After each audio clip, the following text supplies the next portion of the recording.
समय के बाद संसद में चर्चा हो रही है,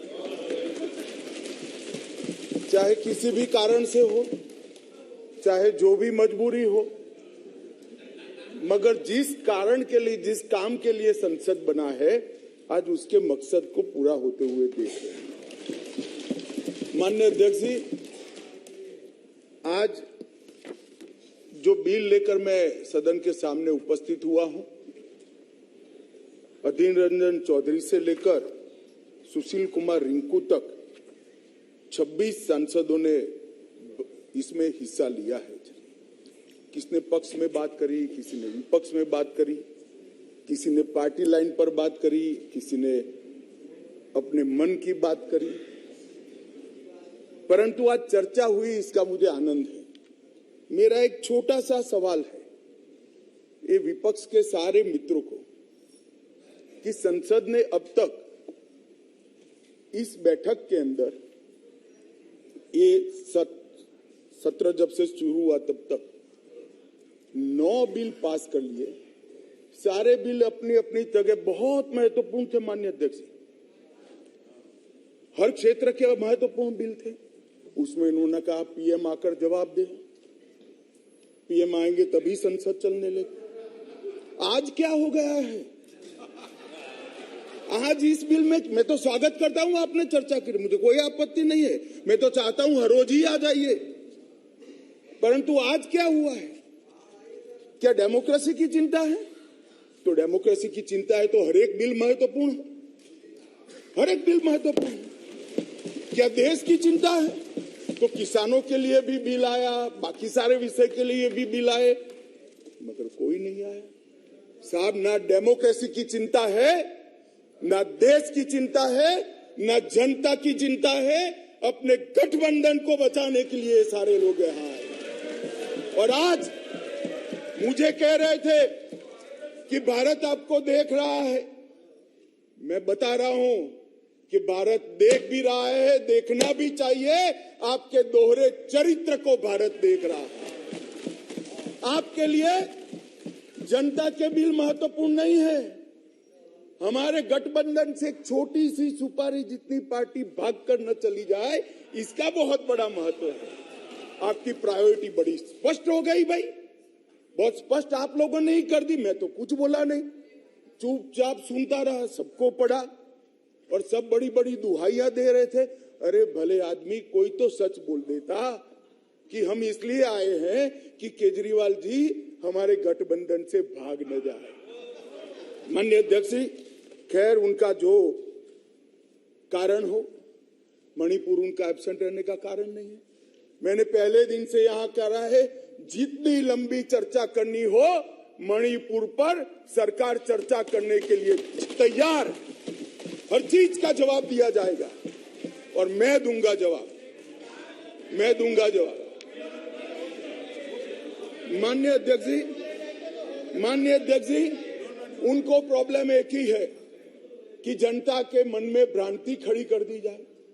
मैं उनको बताता हूं कि जनता है जो सब जानती है, कभी भ्रांति खड़ी नहीं होती है। आज आपने अपने आप को यहां पर एक्सपोज कर दिया है। माननीय अध्यक्ष जी, पूरी चर्चा को मैंने सुना, प्रेमचंद्रन जी से लेकर सारे लोग जो विषय पर बोले, मैंने ध्यान पूर्वक नोट भी पढ़े हैं, सुना भी है। माननीय अध्यक्ष जी, ये फिर से मैं एक बार कहता हूं कि सदन जनता को गुमराह करने की जगह नहीं है। सारे लोग राज्य के अधिकार, राज्य के अधिकार, राज्य के अधिकार कह रहे हैं। कौन से राज्य के? कौन से राज्य के? दिल्ली राज्य ही नहीं है, ये तो संघ प्रदेश है और संघ प्रदेश में भी राजधानी क्षेत्र है जो एक विशेष आर्टिकल के तहत बनाया गया। अनुच्छेद 239 से 242 तक दिल्ली के कामकाज करने के तरीके को संविधान ने स्वीकार किया। हम तो संविधान संशोधन लेकर नहीं लाए थे, आप ही आए थे। 69वां संविधान संशोधन आप लेकर आए थे, आपने ही अधिकार नहीं दिए थे। अधिकार उसके तहत अनुच्छेद 239 ए 3B के तहत संसद को दिल्ली संघ राज्य क्षेत्र या उसके किसी भी भाग के लिए उसके संबंधित किसी भी विषय के लिए कानून बनाने का पूर्ण अधिकार है। मैं फिर भी आज मैं समझता हूं कि आप लोग समझकर ही बोले होंगे, समझते हैं, मगर पॉलिटिकली बोले होंगे, मगर मैं ऐसा समझकर बोलता हूं कि आप नहीं समझे होंगे। तो राज्य और केंद्र शासित प्रदेश और राजधानी क्षेत्र, ये संविधान में अलग अलग एंटिटी है। अब राज्य की दुहाई, अभी किसी सदस्य ने कहा कल को आप किसी भी राज्य से, भाई नहीं हो सकता, राज्य के काम में दखल नहीं हो सकती। यहां दखल इसलिए कर सकती है संसद क्योंकि 239 AA3B के अंदर इस संसद को आपकी पार्टी जब सत्ता में थी तब अधिकार दिया हुआ है। और अभी किसी को लगता है मेरे अधिकार कम है तो चुनाव लड़ने से पहले आर्टिकल 239 AA3B पढ़ना चाहिए था। अब पढ़े नहीं, लड़ लिए और कहते मेरे अधिकार कम है। मैं देश की जनता को, दिल्ली की जनता को, सारे विपक्षी दलों को इतना ही कहना चाहता हूं, साहब 1993 में राज्य बना, 93 से 15 तक इसी नियमों के अनुसार उस वक्त भी सर्विस केंद्र सरकार के हाथ में ही थी। सुप्रीम कोर्ट ने एक इंटरप्रिटेशन किया और इंटरप्रिटेशन कर ये भी कहा कि अगर आपको सर्विस हाथ में लेनी है तो कानून बनाना पड़ेगा, जो अभी हम कर रहे हैं। तो 93 से लेकर 2015 तक किसी भी मुख्यमंत्री को कभी भी झगड़ा नहीं हुआ। आप भी आए, हम भी आए, ऊपर हम भी थे, आप भी थे, क्योंकि झगड़ा इसलिए नहीं हुआ कि जो भी आए, मैं तो आपके वखान कर रहा हूं, अधीर रंजन जी समझिए, चाहे कांग्रेस हो या बीजेपी, जो भी आए उनका मकसद दिल्ली की जनता की सेवा करना था। अगर सेवा करनी है तो झगड़ा करने की जरूरत नहीं, मगर अधिकार चाहिए तो झगड़ा करने, और झगड़ा करने का स्वभाव ही हो तो क्या कर सकते हैं। हम तो रिसीविंग एंड पर है, भाई झगड़ लो, अब क्या कर सकते हो। आप दिल्ली की जनता ने आपको चुना है, आप झगड़ा करना चाहते हो। और रूल्स बनाने के पावर के बारे में किसी सदस्य ने कहा, मैं इतना ही कहना चाहता हूं कि रूल्स बनाने के अधिकार, जो एक्ट बनाने का जिसके पास अधिकार है उसी के पास रूल्स बनाने के अधिकार रहते हैं। एक्ट बनाने का अधिकार भारत सरकार को है तो एक्ट के रूल बनाने का अधिकार, ये बेसिक समझ का विषय है। कैबिनेट नोट का सवाल किया, इसमें भी आप इसको गलत भ्रांति खड़ी कर रहे हो। आप ध्यान से पढ़ लीजिएगा, कैबिनेट नोट आज भी कोई भी राज्य हो, आप लोग की कई राज्यों में सरकार है, वहां कैबिनेट नोट कैबिनेट सचिव की साइन से ही कैबिनेट में जाती है। फाइल पर मंत्री की अप्रूवल होती है। यहां पर क्या होता था, जब घपले घोटाले वाली कैबिनेट नोट हो, सचिव के पास जाती ही नहीं थी, मुख्य सचिव के पास जाती ही नहीं थी। मंत्री के सिग्नेचर से पहली बार मैंने इतने लंबे सार्वजनिक जीवन में, माननीय अध्यक्ष जी, कोई कैबिनेट नोट गई है ऐसा सुना है। मंत्री के सिग्नेचर से कभी नहीं जाती, इसलिए रूल्स बनाने पड़े हैं भाई। रूल्स इसलिए बनाने पड़े हैं कि रूल्स के हिसाब से नहीं चलता था, रूल्स के हिसाब से चले, उसके लिए ये रूल्स बनाने पड़े हैं। माननीय अध्यक्ष जी, मैं फिर से एक बार दिल्ली का इतिहास जरूर बताना चाहूंगा। माननीय अध्यक्ष जी, 1953 में फजल अली कमीशन का गठन हुआ। उसने अपना प्रतिवेदन 1955 में दिया। उसके पहले पट्टाभी सीतारामैया की कमेटी बनी। उसके बाद 56 में संविधान संशोधन कर यूनियन टेरिटरी की अवधारणा आई। इसके साथ साथ दिल्ली म्युनिसिपल कॉर्पोरेशन एक्ट 57 नगर नियम अधिनियम लागू कर दिया गया और 87 में जब सरकार या कमेटी बनी उसके बाद दिल्ली को राज्य देने का निर्णय किया गया। 249A के तहत इसका विस्तृत वर्णन दिया हुआ है और 69वें संविधान संशोधन के द्वारा इसको लिया गया। मैं एक जो रिपोर्ट है इसका कोट भी पढ़ना चाहता हूं। पहले मैंने जवाहरलाल नेहरू जी को पढ़ा, आम्बेडकर जी को पढ़ा, श्री रिंकू जी आम्बेडकर जी को कह रहे थे कि आम्बेडकर की भावना के खिलाफ काम करे हो। रिंकू जी, हम तो आम्बेडकर जी की भावनाओं के अनुसार काम कर रहे हैं। आम्बेडकर जी ने कहा था कि केंद्र के तहत रहना चाहिए, और माननीय अध्यक्ष जी, बालकृष्ण रिपोर्ट में साफ शब्दों में कहा, मैं कोट अनकोट कहता हूं, दिल्ली की कार्यप्रणाली और सेवा प्रणाली, कार्यप्रणाली और सेवा प्रणाली केंद्र सरकार के अधीन होनी चाहिए। संविधान में संशोधन के दौरान तत्कालीन गृह मंत्री ने भी अपने वक्तव्य में ये बात को, रिपोर्ट को कोट किया, और उन्होंने कहा कि बालकृष्ण समिति ने पूरे विश्व की राजधानियों की कार्यप्रणाली और सेवा प्रणालियों का अध्ययन करके ये प्रस्तुत किया है, जिसका हम पालन कर रहे हैं। और उस वक्त गृह मंत्री कांग्रेस के थे। तो आपको ये मालूम होना चाहिए कि आप जब एक उंगली हमारे सामने करते हो तो 3 उंगली आपके सामने होती है। और मैं तो कहता हूं उस वक्त उचित ही किया था, और आज हम जो कर रहे हैं वो ही उचित ही कर रहे हैं। इसलिए आप, जैसा मैंने कहा कि आप गठबंधन को बढ़ाना चाहते हो, आपके मन में ऐसी कल्पना है कि गठबंधन बड़ा करेंगे तो शायद मोदी जी के खिलाफ चुनाव जीत जाएंगे। भाई, और 2-3 लोगों को ढूंढ लाओ, जितने हो सके इतना इकट्ठा कर लो, अगले प्रधानमंत्री नरेंद्र मोदी जी ही बनने वाले। परंतु कम से कम इसके लिए 130 करोड़ की जनता के सामने इतने एक्सपोज न हो। हर बिल आता है, नहीं मणिपुर पर चर्चा, मैं मणिपुर पर चर्चा करने के लिए आता, नहीं मणिपुर पर चर्चा नहीं, हम विरोध करेंगे, यहां आ जाएंगे, मेरे सामने बोर्ड लेकर खड़े हो जाएंगे। ठीक है भाई, करो, मगर जैसे ही गठबंधन टूटने वाला बिल आया, मणिपुर भी याद नहीं आया, डेमोक्रेसी भी याद नहीं आई, दंगे भी याद नहीं आए, सब इकट्ठा होकर देखो सामने बैठे, सारे इकट्ठा, और 130 करोड़ की जनता को बताते हैं हमें मणिपुर की चिंता नहीं है, हमें चुनाव की चिंता है, हमें डेमोक्रेसी की चिंता नहीं है, हमें चुनाव की चिंता है, हमारी पार्टी के कोई सिद्धांत नहीं है, केवल और केवल राजनीति में, चुनाव जीतने के लिए राजनीति में है। और बताइए भैया, आप बाहर जाकर मीडिया को, अगर ये नहीं है तो सारे बिल में क्यों एब्सेंट रहे? सारे बिल महत्वपूर्ण नहीं है क्या? सारे बिल महत्वपूर्ण है, आपको रहना चाहिए था, मगर ये बिल इसलिए महत्वपूर्ण है कि ये बिल आपके गठबंधन को क्षति करता है। और मैं एक बात आगे कह देता हूं कि ये बिल पास होने के बाद वैसे भी आपका गठबंधन टूट जाने वाला है, केजरीवाल जी आपको बाय बाय कर देंगे।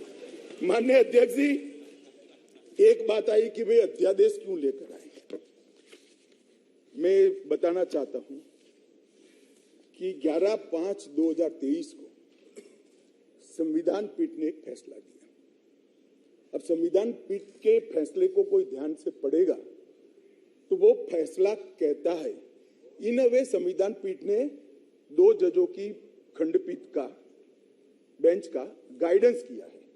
फाइनल निर्णय 2 जज की बेंच ने करना है। वो अभी डेट लगी भी नहीं है, मैटर लगी भी नहीं है। 11/5/23 को जजमेंट आया, और 11/5/23 को ही दिल्ली सरकार के सेवा विभाग ने, मंत्री ने एक परिपत्र घोषित कर दी अपने सिग्नेचर से। फिर से मैं कहता हूं, परिपत्र सचिव करते हैं, यहां मंत्री करते हैं। आज 5:30 बजे तक पात्र अधिकारियों की सूची के साथ जो इस पर तैनात किए जा सके, सचिव सेवाएं की तैनाती, मतलब सर्विस जो देखते हैं वो सचिव की तैनाती के लिए नोट प्रस्तुत किया जाए। अभी तो सुप्रीम कोर्ट ने निर्णय करना बाकी, इन प्रिंसिपल निर्णय किया है, इसके पर 2 जजों की बेंच ने निर्णय करना है, इसको घोषित करना है, आप अमल करने कर दी। सोशल मीडिया में घोषणा कर दी कि सेवा विभाग के सचिव श्री आशीष माधेराव मोरे का ट्रांसफर कर दिया गया है। ध्यान देने की बात है कि जो मैं कह रहा हूं वो फिर से पढ़ रहा हूं, 11/5/23 के निर्णय के पैरा 165 में न्यायालय की नियमित बेंच को इस मामले का निपटारा करने का आदेश दिया गया था, जो अभी बैठी ही नहीं थी। शाम को ही इन्होंने तो इम्प्लीमेंटेशन चालू कर दिया। इसके बाद सतर्कता विभाग, विजिलेंस मंत्री जी ने सभी सहायक निर्देशकों को आदेश दे दिया कि विशेष सचिव सतर्कता विजिलेंस कमिश्नर को के सचिव है विजिलेंस के, उसको रिपोर्ट न कर दिया। रिपोर्ट मत करिए। क्यों? अभी जजमेंट नहीं आया। क्यों? क्योंकि अब कारण कहता हूं, इसलिए न करना का किया जाए। इसके बहुत सारे कारण हैं, मैं बताता हूं। मित्रों, माननीय अध्यक्ष जी, दिल्ली के सतर्कता विभाग को सबसे पहले क्यों निशाना बना गया? अगर सेवा के अधिकार मिल गए, चलो मैं 1 मिनट के लिए मान लेता हूं मिल गए, तो सबसे पहले कोई क्या करेगा? रोड एंड बिल्डिंग की चिंता करेगा, पीने की पानी की चिंता करेगा, साफ सफाई की चिंता करेगा, आरोग्य की चिंता करेगा। इन्होंने विजिलेंस की चिंता करी। बोलो, प्रायोरिटी तो देखिए साहब इनके साथी की, विजिलेंस की चिंता करी। भला विजिलेंस की चिंता क्यों करी? इससे दिल्ली की जनता का क्या भला होने वाले था? मैं बताता हूं।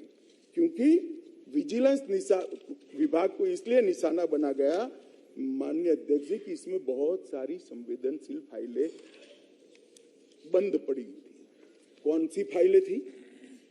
कौन सी फाइलें थी? जरा आप ध्यान से सुनना भाई। जिसके बारे में बड़े बड़े आवाज से आर्गुमेंट्स कर रहे थे, उनका एक्ट सुनना। आबकारी घोटाले के संबंधित फाइल, शराब की आबकारी घोटाले की फाइल, न्यायालय द्वारा जो आदेश किया था, इसका ओपिनियन जो देना था, वो फाइल विजिलेंस डिपार्टमेंट में थी, जिसके तहत उनके पूर्व डेप्यूटी चीफ मिनिस्टर जेल में बैठे हैं। अब वो फाइल कैसे इनके हाथ में दे? मुख्यमंत्री के नए बंगले के निर्माण पर अवैध रूप से हुए खर्चे के संबंधित फाइल, जिसमें स्वयं मुख्यमंत्री फंसते, शीश महल की फाइल, दिल्ली सरकार द्वारा उनकी पॉलिटिकल पार्टी ने उसके प्रचार के लिए, सरकार के नहीं, पार्टी के प्रचार के लिए 90 करोड़ रुपया खर्च कर दिया। कोर्ट ने ऑर्डर किया कि वो 90 करोड़ रुपया पार्टी के खजाने से दिल्ली सरकार में भरा जाए।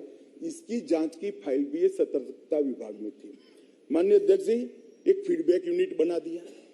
अब आप संविधान की दुहाई दे रहे हो, ये एक्ट सुधारने के पहले भी लॉ एंड ऑर्डर इनके पास नहीं है, तो उनके पास खुफिया विभाग नहीं हो सकता।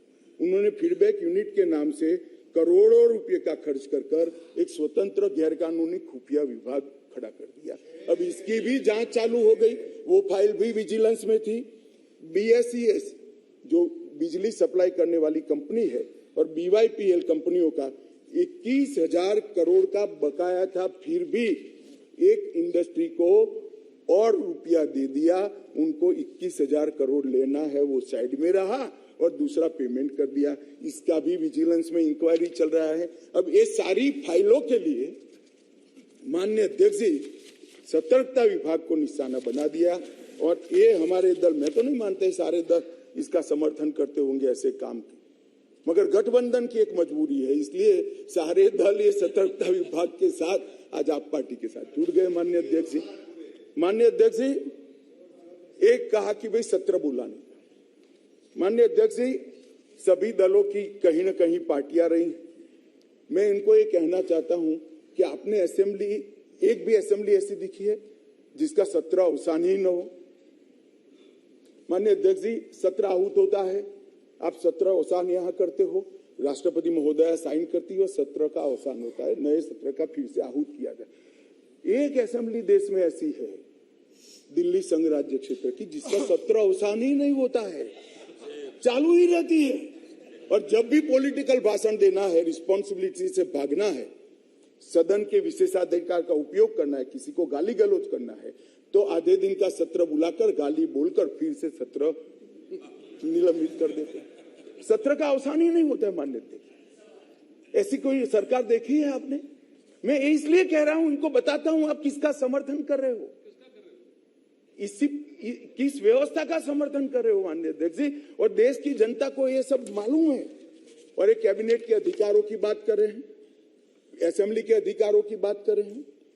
2020 में दिल्ली विधानसभा का एक ही सत्र बुलाया गया, बजट सत्र, जिसमें 5 बैठकें हुई, 2 दिन का, जो मजबूरी है बजट पारित कराना है। 21 में भी एक ही सत्र बुलाया गया, बजट सत्र, जिसमें 3 दिन की बैठक करी, चार बैठकें करी। वो बजट सत्र था, मजबूरी है। 2022 में एक ही सत्र बुलाया गया, बजट सत्र, क्योंकि मजबूरी है बजट पारित करना है। और 2023 में भी एक सत्र बुलाया गया, बजट सत्र। इसके अलावा विधानसभा ही नहीं बुलाई माननीय अध्यक्ष जी। अरे विधानसभा के अधिकारों की हमारे विपक्षी दल के मित्र, कौन से अधिकार भाई? विधानसभा बुलानी है नहीं है? ओवैसी जी आप मुगालते में हैं, आप मुगालते में है, विधानसभा बुलानी ही नहीं है।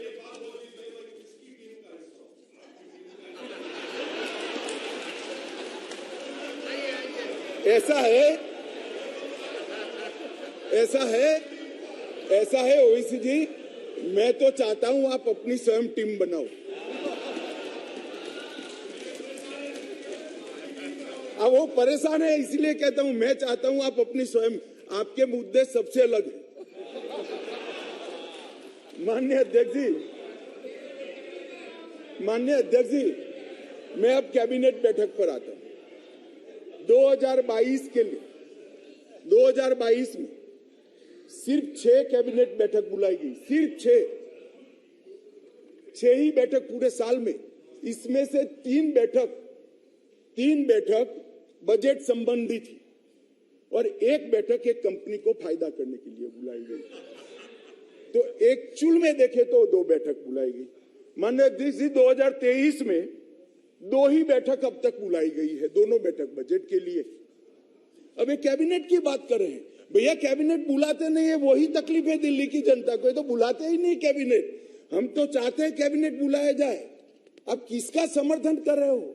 गठबंधन करना चाहिए, सबको जोड़ना चाहिए, हम भी चलाते हैं, मगर ऐसे एक भी बिल में चर्चा नहीं करना और इसमें खड़े हो जाना। माननीय अध्यक्ष जी, शॉपिंग फेस्टिवल आयोजित करने के लिए विज्ञापन के नाम पर करोड़ों रुपया खर्च कर दिए। इसमें भी कोर्ट ने स्ट्रिक्चर किया। केग का रिपोर्ट 2 साल से सदन में नहीं रखते हैं, संवैधानिक प्रोविजन है। आप हमें संविधान सिखाते हो, जरा आपके साथी को सिखा दो कि केग के रिपोर्ट को आप छुपा नहीं सकते हो। 2 साल से साहब केग का रिपोर्ट नहीं छुपा, सदन के पटल पर नहीं रखते। बोलो क्या ये संवैधानिक प्रावधान है? माननीय अध्यक्ष जी, RRTS, AIIMS, UER, IIT Delhi, इस जैसी संस्थाओं के 13 परमिशन वहां लंबित है, नहीं देते हैं। उनको डर है कि ये सब होगा तो मोदी जी बड़े लोकप्रिय हो जाएंगे। मैं इनकी सरकार चलाने का तरीका बताता हूं माननीय अध्यक्ष जी। 5G टेक्नोलॉजी लाने के लिए 2016 के एक अधिनियम बनाए, देश के सारे राज्यों ने, इवन DMK ने भी इसको एक्सेप्ट कर लिया, परंतु दिल्ली नहीं करता है क्योंकि उनको विकास से कोई सरोकार नहीं है। माननीय अध्यक्ष जी, 2013 से जो सिविल सर्विस बोर्ड की हमने रचना की, इसको लेकर ये आगे गए। माननीय अध्यक्ष जी, मैं सदन के सामने और आपके माध्यम से देश की जनता को बड़ी विनम्रता के साथ कहना चाहता हूं कि ये अध्यादेश और बाद में अब जो बिल में कन्वर्ट हो रहा है वो विधेयक लेकर मैं आया हूं, ये संपूर्णतया संविधान सम्मत है और केवल दिल्ली की जनता के कल्याण के उद्देश्य से बनाया गया है। हमारा कोई राजनीतिक उद्देश्य इसके लिए नहीं है। माननीय अध्यक्ष जी, मैं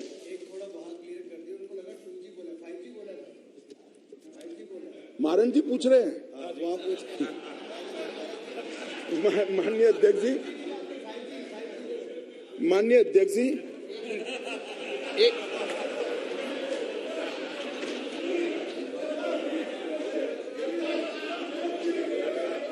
As far as 2G is concerned. No. माननीय गृह मंत्री जी, 2G 3G माननीय ओके माननीय गृह मंत्री जी,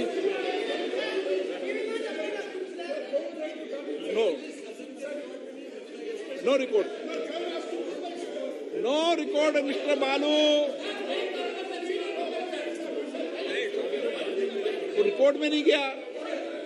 क्यों रिकॉर्ड में लाना चाहते हो उसको बिना काम में? विराज जी, गृह मंत्री जी। माननीय अध्यक्ष जी, बालू जी, चलो आप कहेंगे जब 2G 3G पे चर्चा करा लेंगे, अभी गृह मंत्री जी की चर्चा करने दो। हाँ जी, मैं करता हूँ बाद में। ओके ओके बालू जी, रिकॉर्ड पर नहीं है, प्लीज। रिकॉर्ड पर नहीं है, रिकॉर्ड पर नहीं, रिपोर्ट में नहीं है।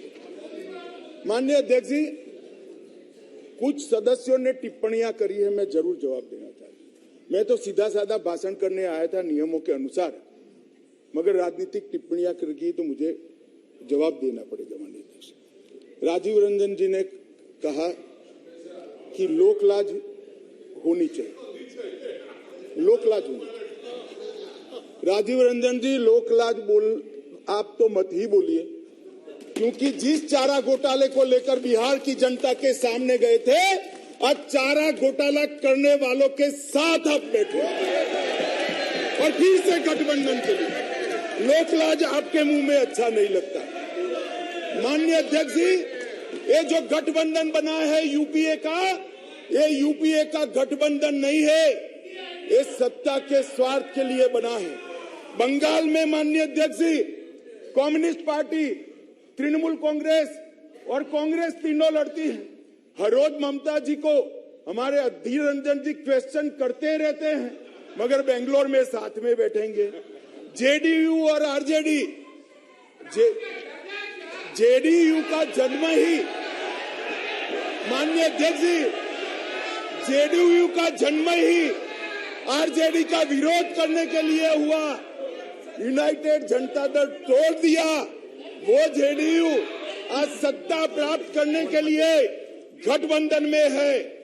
जो बाला साहब ठाकरे के सिद्धांतों पर चलते थे, वो आज कांग्रेस के साथ बैठे हैं। माननीय अध्यक्ष जी, केरल में, माननीय अध्यक्ष जी, केरल में कम्युनिस्ट, कांग्रेस और एलडीएफ और यूडीएफ दोनों आमने सामने थे।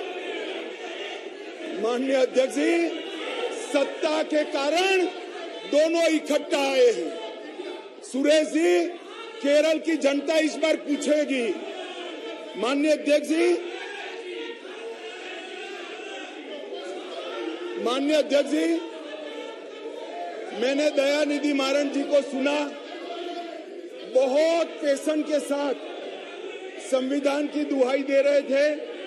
मारन साहब, आपको संविधान की चिंता नहीं है, एन मन एन मक्कल से आप डरे हुए हो।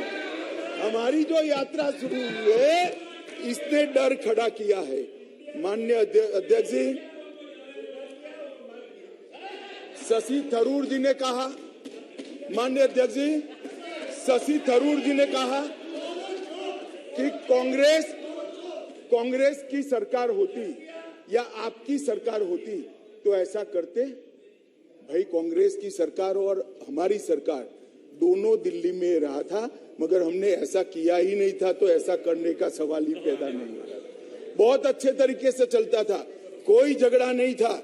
माननीय अध्यक्ष जी, मैं अंत में इतना ही कहना चाहता हूं, अभी भी समय है, वोटिंग बाकी है, यही समय है, सही समय है। विचार बदलिए, जनता देख रही है, जनता सब कुछ जानती है कि 9 बिलों में उपस्थित न रहने वाला समूचा विपक्ष आज गठबंधन बजाने के लिए अखाड़े में उतर गया। माननीय अध्यक्ष जी, ये सदन के अंदर निहित स्वार्थनीतिक उद्देश्यों के कारण न भाषण देने चाहिए, न वोटिंग करनी चाहिए। सदन के अंदर वोटिंग 130 करोड़ की जनता के भले के लिए करनी चाहिए। मैं अंत में फिर से अपील करता हूं कि अभी भी जनता देख रही है, यही समय है मन बदलने का। एक बार मन बदल दीजिए तो शायद जनता यूपीए के पाप माफ भी कर दे। अध्यक्ष जी, सभी का बहुत बहुत धन्यवाद।